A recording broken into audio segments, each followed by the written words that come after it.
Assalamualaikum warahmatullahi wabarakatuh. Ya, terima kasih pada Bapak Arif Maulida selaku host pada siang hari ini. Untuk pertama ini, jadi setelah daring beberapa kali, kemarin kita belajar tentang prakarya, dan untuk kali ini dan seterusnya kita nanti akan belajar tentang informatika. Yang jelas untuk kurikulum saat ini, jadi informatika itu sudah dimunculkan kembali.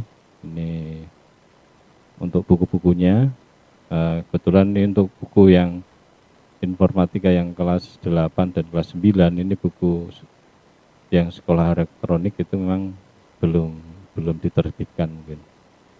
Tapi bisa kalian cari di beberapa Shopee, Lazada, dan lain sebagainya itu ada. Nah, oke, kita mulai saja. Untuk pelajaran informatika, sebelum kita menginjak pada bab 1, saya jelaskan bahwa dalam semester 1 itu ada bab 1 itu yang pertama browser dan aplikasi CMS. Yang pertama itu mengenal fitur lanjut browser, dan yang kedua mengenal fitur aplikasi CMS. CMS itu ya Content Management System, pengelola konten web sedapat mungkin yang berupa freeware, dan memakai untuk membuat blog. Dan yang ketiga membuat laporan tugas dengan paket Office terpadu. Dan yang keempat adalah membuat blog untuk menunjang aktivitas siswa. Contohnya membuat logbook kegiatan terkait sekolah.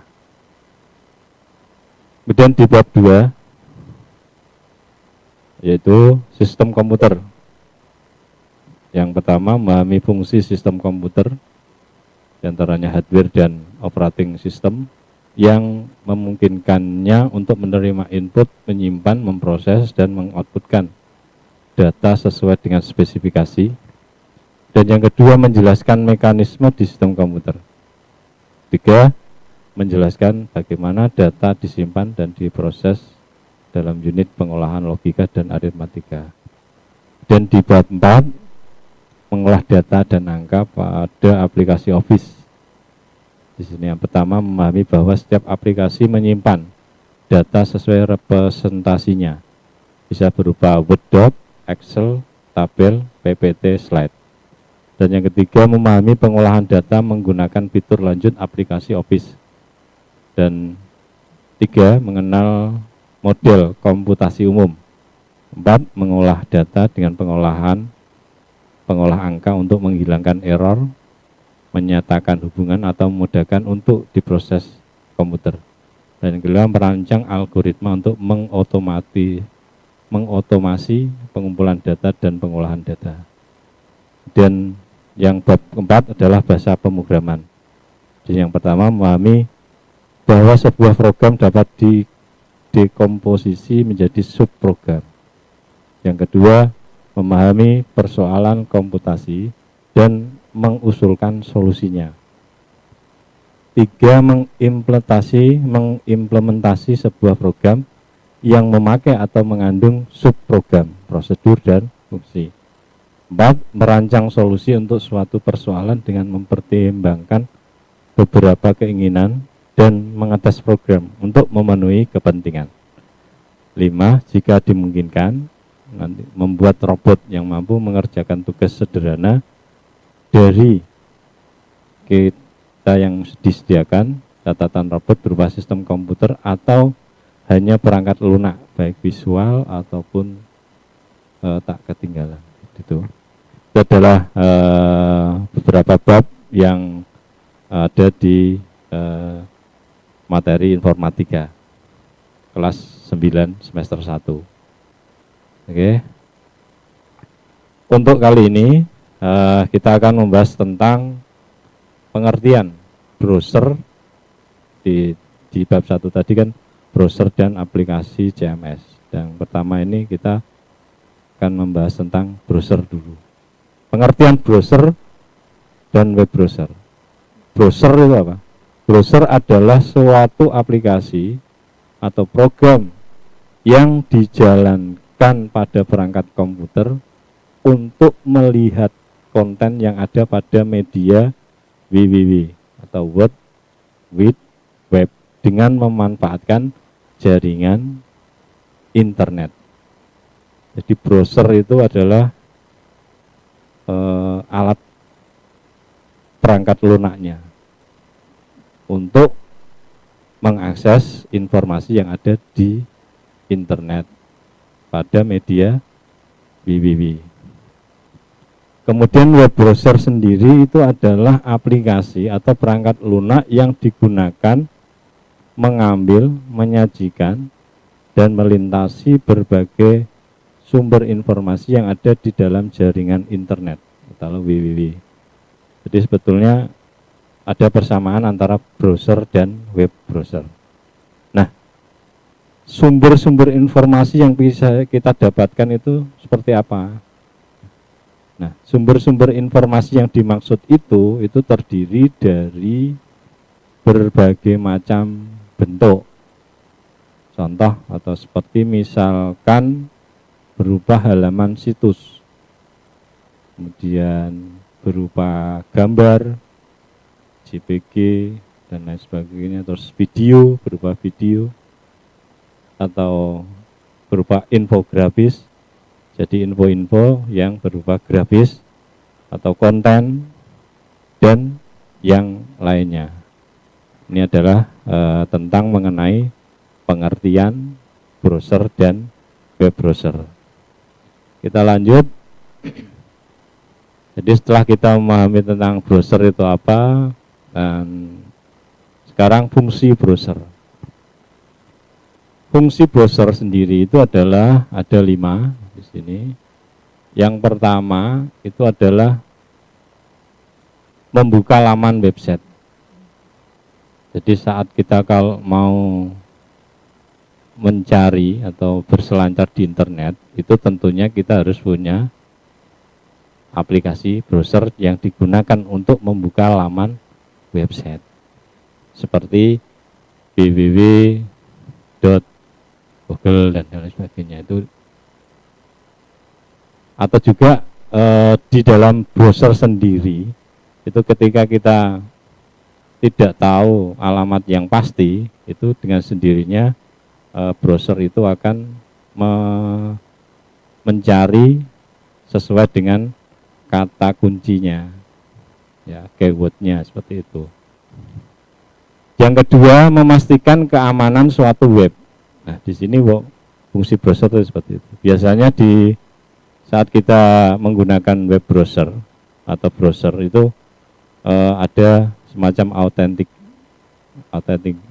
ya, keamanannya, ya. Yang ketiga, mendukung permintaan data. Kemudian yang keempat adalah mengumpulkan data dan memaksimalkan tampilan. Jadi di sini bisa kita data dikumpulkan, kemudian bisa disimpan dan tampilannya. Yang kelima adalah mendukung penggunaan search engine. Jadi fungsi browser itu. Browser sendiri itu penggunaan search engine itu biasanya sekarang sudah terintegrasi dengan search engine sendiri. Oke, kita lanjut. Setelah kita fungsi browser, yang berikutnya adalah manfaatnya. Nah, manfaat web browser atau browser ini ada yang pertama, mempermudah dalam mengakses informasi kepada media seperti situs, blog, gambar, video, dan lain-lainnya. Jadi ketika kita tidak tahu tentang alamat suatu web yang pasti, itu fungsi manfaat dari browser itu bisa. Kita bisa akses blog orang lain, kita bisa mencari gambar, mencari video, dan lain sebagainya. Yang kedua, digunakan sebagai media untuk berjejaring sosial. Ya, Contoh misalkan Facebook, ya, ini adalah merupakan jejaring sosial yang banyak digunakan di seluruh dunia. Kemudian Twitter atau Google Plus dan lain-lain. Yang keempat, dapat untuk menyimpan file yang Anda cari saat menjelajah internet. Jadi ketika kita berselancar atau menjelajah internet, itu kita juga bisa menyimpan filenya atau mendownload. Dan yang keempat adalah digunakan untuk mengakses mesin pencari search engine seperti Google misalkan, yang biasa digunakan untuk mencari informasi. Ini adalah manfaat dari web browser. Nah, berikutnya adalah macam-macam browser. Jadi kalau bicara macam-macam browser, tentunya browser yang kita pahami, seandainya kita menggunakan aplikasi atau menggunakan gadget dengan PC atau laptop itu berbeda, ya. Nah, di sini ada 5 yang saya tampilkan. Sebetulnya banyak sekali macam-macam browser untuk sampai saat ini. Yang pertama ada di sini adalah Google Chrome. Google Chrome. Ini hampir 60% pengguna internet di dunia ini menggunakan Chrome sebagai web browser mereka. Nah, Google Chrome ini adalah merupakan browser besutan Google. Hampir digunakan di seluruh negara, khususnya negara-negara yang ada di benua Asia, Amerika, dan Eropa. Ya, Google Chrome, ya. Mungkin kalian telah banyak atau sering menggunakan Google Chrome, dan Google Chrome ini biasanya support dengan CMS dan lain-lainnya, itu aplikasi CMS dan lain-lainnya. Kemudian yang kedua, Mozilla Firefox. Mozilla Firefox juga merupakan salah satu dari macam-macam browser yang paling banyak digunakan oleh para pengguna internet. Jadi sebelum Google Chrome muncul, ini Mozilla Firefox ini juga merupakan salah satu yang paling banyak digunakan. Sekitar kurang lebih 1/6 jumlah pengguna internet di dunia, dan Indonesia merupakan salah satu negara pengguna Firefox terbanyak. Nah, di Mozilla Firefox ini sebelum ada Google Chrome ini sudah banyak digunakan, yang paling banyak atau terbanyak digunakan pengguna internet. Kemudian yang ketiga adalah Safari. Pengguna Safari di dunia hampir mencapai 16%, sehingga browser ini menjadi salah satu yang paling populer, walaupun di kalangan kita mungkin tidak populer. Aplikasi ini adalah aplikasi buatan Apple Inc. yang dirilis pada tahun 2003 untuk perangkat komputer dan pada 2007 untuk perangkat mobile. Jadi Safari ini merupakan browser atau aplikasi buatan dari Apple Inc. untuk tahun, ya, baik digunakan di perangkat PC atau perangkat mobile. Oke, kita lanjutkan. Yang keempat ada browser Opera. Opera juga merupakan salah satu dari macam-macam browser yang populer. Saat ini yang digunakan sekitar 6% pengguna internet di seluruh dunia untuk perangkat komputernya, dan 11% pengguna internet untuk perangkat mobilnya. Jadi Opera ini juga merupakan salah satu browser yang juga populer, baik itu digunakan pada perangkat komputer atau pada perangkat mobilnya. Ya, kalau di kira-kira itu 6% dari pengguna. Kemudian yang kelima adalah Internet Explorer. Jadi di sini pengguna Internet Explorer semakin sedikit, walaupun begitu tetap saja Internet Explorer masih ada yang menggunakannya sebagai web browser. Ya, jadi browser ini pernah digunakan sampai 95% pengguna internet pada tahun 2002 sampai 2003. Jadi Internet Explorer ini merupakan browser yang juga pernah jaya ini sekitar pada tahun 2002 sampai 2003.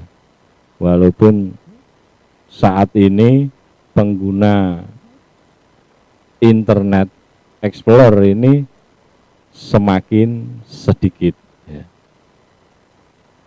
Oke, itu adalah macam-macam browser dan masih banyak lagi, ya, seperti yang apalagi di dalam perangkat mobil ini macam-macam browser ini banyak sekali.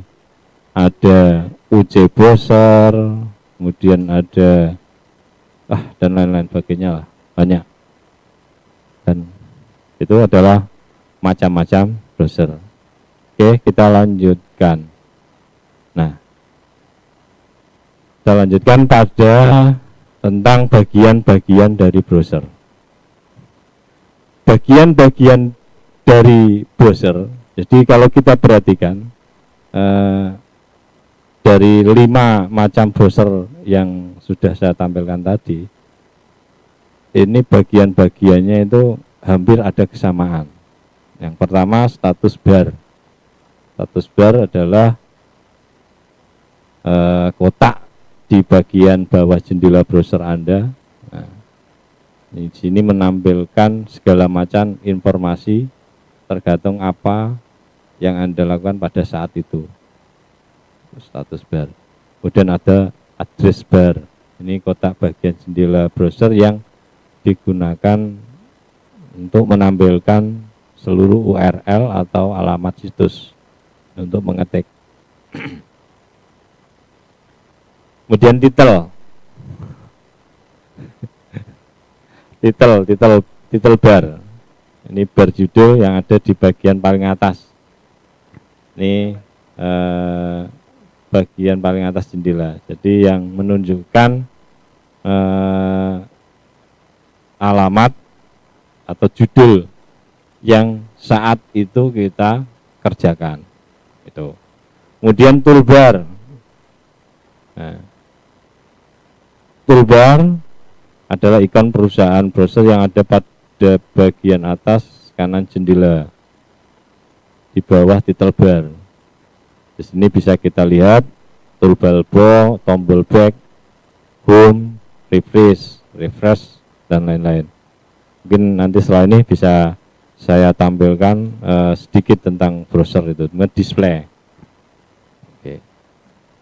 Nah, ini coba saya buka browser. Di sini ada Google Chrome. Ini adalah Microsoft Edge. Ini hampir sama dengan Internet Explorer pengembangan. Coba ini saya buka. Kita tunggu. Oh ya, ini Internet gini kok gini.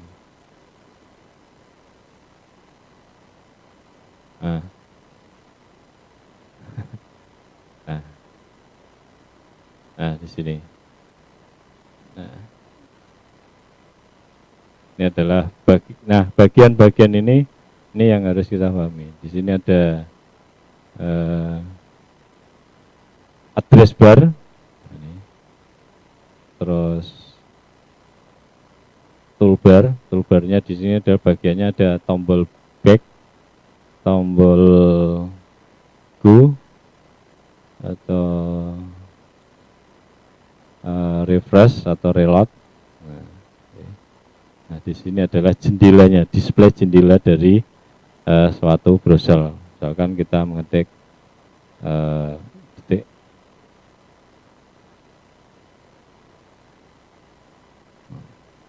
Jadi ketika kita mau mencari atau membuka alamat situs web, di sini langsung kita ketikkan di sini. Atau seandainya kita belum tahu alamat situs webnya, kita bisa mengetikkan kata kuncinya, keywordnya seperti apa. Misalkan kita mau mencari tentang ilmu komputer. Nah, di sini. Nah, di sini ini adalah bagian. Nah, di sini setelah kita mencari, diketikkan di address bar-nya, nah browser ini sudah mengintegrasi pada search engine-nya. Di sini ada search engine yang digunakan Google. Nah, dalam search engine ini akan ditampilkan berbagai macam situs yang yang kita cari informasinya di sini. Ini ada banyak. Bahkan mesin pencari sendiri itu ketika kita mengetikkan kata yang salah itu terkadang akan dibenarkan mesin pencarinya sendiri. Nah, ini. Contoh nih, di sini ada dalam mesin pencari ini ada yang berupa alamat website, ada yang berupa blog dan lain sebagainya. Nah, seperti ini. Kalau ini adalah blog. Bisa kita lihat. Dan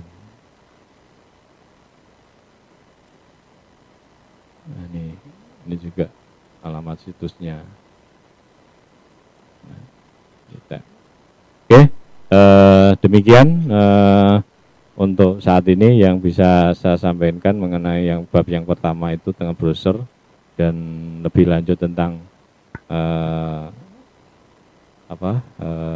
berbagai macam alatnya dan lain sebagainya. Itu untuk kemudian nanti di pertemuan berikutnya coba kita akan membahas tentang bagaimana cara membuat blog dan lain sebagainya seperti itu. Jadi untuk pertemuan di bab 1 itu harapannya nanti kalian bisa membuat blog sendiri seperti itu. Terima kasih. Selanjutnya waktu kami silakan kembalikan kepada host. Terima kasih Bapak Muhaimin. Demikian